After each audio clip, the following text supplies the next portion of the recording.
Mr. Speaker, on Friday evening last, I received His Majesty's commission to form a new administration. It was the evident wish and will of Parliament and the nation that this should be conceived on the broadest possible basis, and that it should include all parties, both those who supported the late government and also the parties of the opposition. I have completed the most important part of this task. A war cabinet has been formed of 5 members, representing, with the Liberal opposition, the unity of the nation. The 3 party leaders have agreed to serve either in the war cabinet or in high executive office. The 3 fighting services have been filled. It was necessary that this should be done in one single day, on account of the extreme urgency and rigor of events. A number of other key positions were filled yesterday, and I am submitting a further list to His Majesty tonight. I hope to complete the appointment of the principal ministers during tomorrow. The appointment of the other ministers usually takes a little longer, but I trust that when Parliament meets again, this part of my task will be completed, and that the administration will be complete in all respects. Sir, I considered it in the public interest to suggest that the House should be summoned to meet today. Mr. Speaker agreed and took the necessary steps in accordance with the powers conferred upon him by the resolution of the House. At the end of the proceedings today, the adjournment of the House will be proposed until Tuesday, the 21st of May, with, of course, provision for earlier meeting if need be. The business to be considered during that week will be notified to members at the earliest opportunity. I now invite the House, by the resolution which stands in my name, to record its approval of the steps taken and to declare its confidence in the new government. Sir, to form an administration of this scale and complexity is a serious undertaking in itself. But it must be remembered that we are in the preliminary stage of one of the greatest battles in history, that we are in action at many points in Norway and in Holland, that we have to be prepared in the Mediterranean, that the air battle is continuous, and that many preparations have to be made here at home. In this crisis, I hope I may be pardoned if I do not address the House at any length today. I hope that any of my friends and colleagues or former colleagues who are affected by the political reconstruction will make all allowances for any lack of ceremony with which it has been necessary to act. I would say to the House, as I said to those who have joined the government, I have nothing to offer but blood, toil, tears, and sweat. We have before us an ordeal of the most grievous kind. We have before us many, many long months of struggle and of suffering. You ask what is our policy? I will say it is to wage war by sea, land, and air, with all our might, with all the strength that God can give us. To wage war against a monstrous tyranny never surpassed in the dark and lamentable catalogue of human crime. That is our policy. You ask, what is our aim? I can answer in one word: victory. Victory at all costs. Victory in spite of all terror. Victory however long and hard the road may be. But without victory there is no survival. Let that be realized. No survival for the British Empire. No survival for all that the British Empire stood for. No survival for the urge and impulse of the ages that mankind will move forward towards its goal. But I take up my task with buoyancy and hope. I feel sure that our cause will not be suffered to fail among men. This time I feel entitled to claim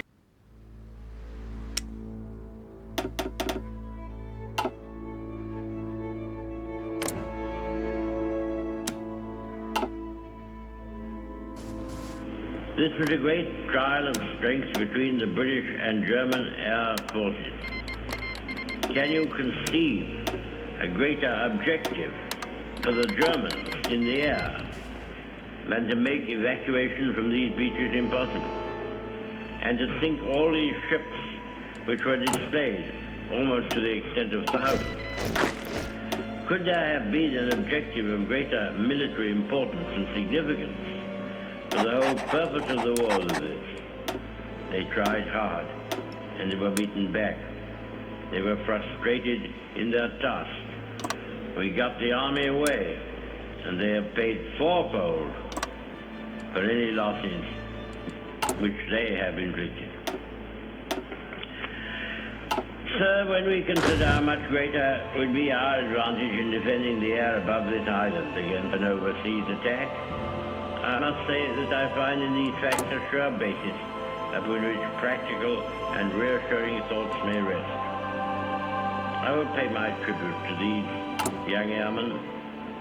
The great French army was very largely, for the time being, cast back and disturbed for the onrush of a few thousands of armored vehicles. May it not also be that the cause of civilization itself will be defended by the skill and devotion of a few thousand airmen? There never has been, I suppose, in all the world, in all the history of war, such an opportunity for use. The Knights of the Round Table, the Crusaders, all fall back into the past. Not only distant, but prosaic. These young men going forth every morn to guard their native land and all that we stand for, holding in their hands these instruments of colossal and shattering power, of whom it may be said that every morn brought forth a noble chance, and every chance brought forth a noble night, deserve our gratitude, and to all the brave men, in so many ways and on so many occasions, are ready and continue ready to give life and all to their native land.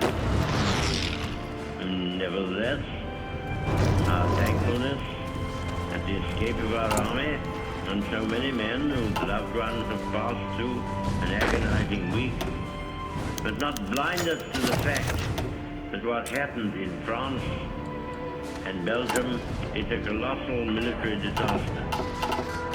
The French army has been weakened, the Belgian army has been lost, a large part of those fortified lines upon which so much faith has been reposed is gone.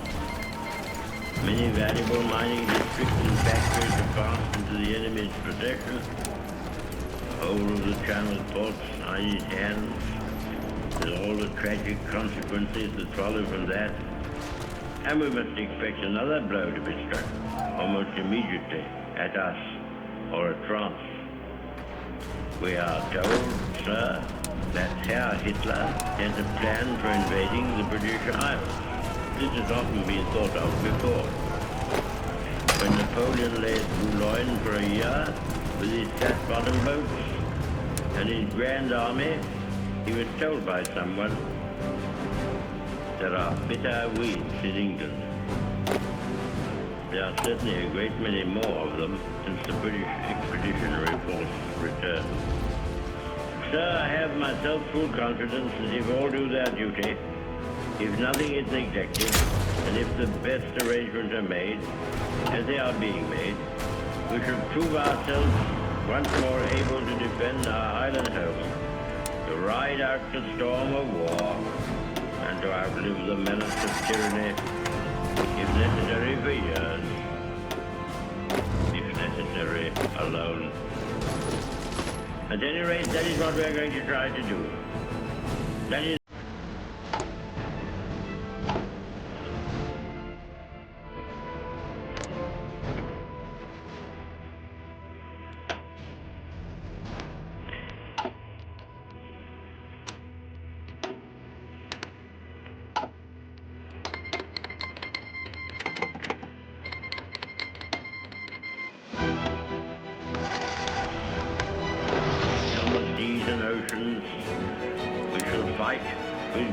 confidence and growing strength in the air, we shall defend our island, whatever the cost may be.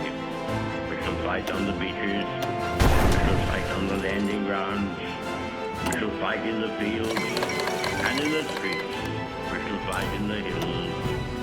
We shall never surrender.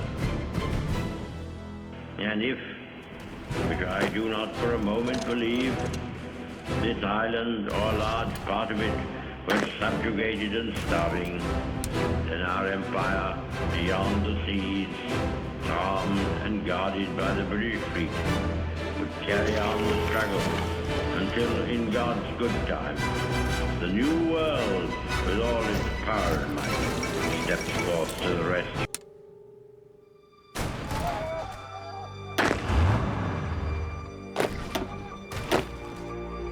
Mr. Speaker, the disastrous military events which have happened during the past fortnight have not come to me with any sense of surprise. Indeed, I indicated a fortnight ago, as clearly as I could to the House, that the worst possibilities were open. And I made it perfectly clear that whatever happened in France would make no difference to the resolve of Britain and the British Empire to fight on, if necessary for years, if necessary alone. I have thought it right upon this occasion to give the House and the country some indication of the solid, practical grounds upon which we base our inflexible resolve to continue the war. There are a good many people who say, never mind, win or lose, sink or swim, better die than submit to tyranny, and such a tyranny. And I do not dissociate myself from them. But I can assure them that our professional advisors of the three services unitedly advise that we should carry on the war, and that there are good and reasonable hopes of final victory. We have fully informed and consulted all the self-governing dominions. These great communities, far beyond the oceans, who have been built up on our laws and on our civilization, and who are absolutely free to choose their course, but are absolutely devoted to the ancient motherland, and who feel themselves inspired by the same emotions which lead me to stake our all upon duty and honor.